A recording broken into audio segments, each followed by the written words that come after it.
Yeah, the hot weather can take a toll on you, but it can also take a toll on your dog, and it's time to start thinking about this. It's very important to keep an eye on your pet when the temperature rises. We've got your back this morning with what you need to know to keep your dog healthy and happy in the summer sun. Joining me now once again, Richard and Vicki Horowitz from BarkBusters to give us some tips for watching out for your pup. And we've got Ringo joining us as a sort of a prop here too, right? Ringo's a great dog. Is this one of your rescue dogs here? It is a rescue dog from Houston, Texas. He's a Schnauzer, and he's great. He really is. 3 years old.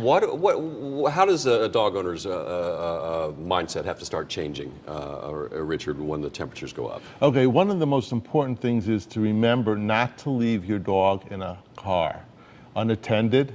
You know, sometimes people go to a restaurant, and I had a client just the other day mention they went to the restaurant, it was warm out, so they left the car running with the air conditioning Let on. me show you something else, Richard, because that was Ringo sneezing, by the way. That's my new dog right there, my family's new dog. That's Maddie, named from Madison, Connecticut, by the way.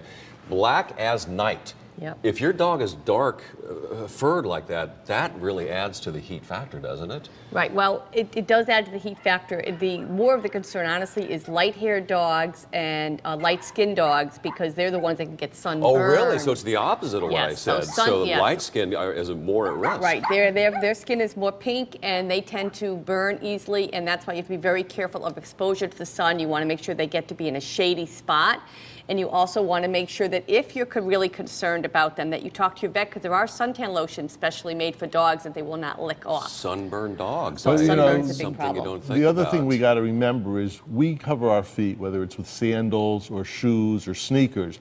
Dogs don't have that. And on hot pavement, Hot driveways, surfaces can damage be or torture. harm. That's right. All right, now let's start at the most important thing of all, which is plenty of water. Yes. Talk to me about hydration. Yes, well, we have to be aware that our dogs have only a couple ways of sweating, through their mouths and through their paws. You want to make sure that you give them enough fluids to maintain that. Just like we drink more in the summertime, we want to make sure our dogs stay hydrated.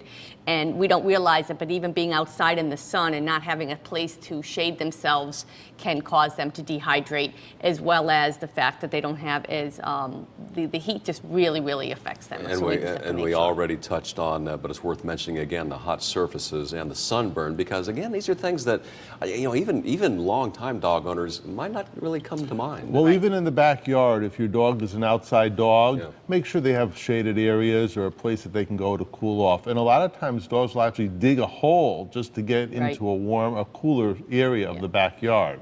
Yep. And a lot of people when they give their dogs water outside, they'll actually give them ice cubes in the water, so it stays colder longer. Dogs like to lick ice cubes, and it's colder, to keep them hydrated. We mentioned the hot cars as well, which is really just kind of a common sense type. Well, it is, but it isn't. A lot of people think that if they leave the window open a little bit, the dog will be fine.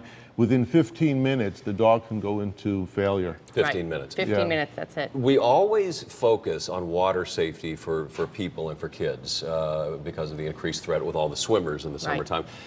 Dogs, people say dogs love to swim. Well, I'm guessing some do, some don't. Well, right, and I think that's something that people do. That we've heard stories where people actually say, "Oh, let's just throw him in the water and see what he does." Well, you know, a dog, you have to sense your own dog. Some dogs are very fearful of water, and if you introduce them to a pool, let's say, you want to introduce it slowly to them. You want to put them near the edge. You want to have a long leash on them so you can guide them on how to get out.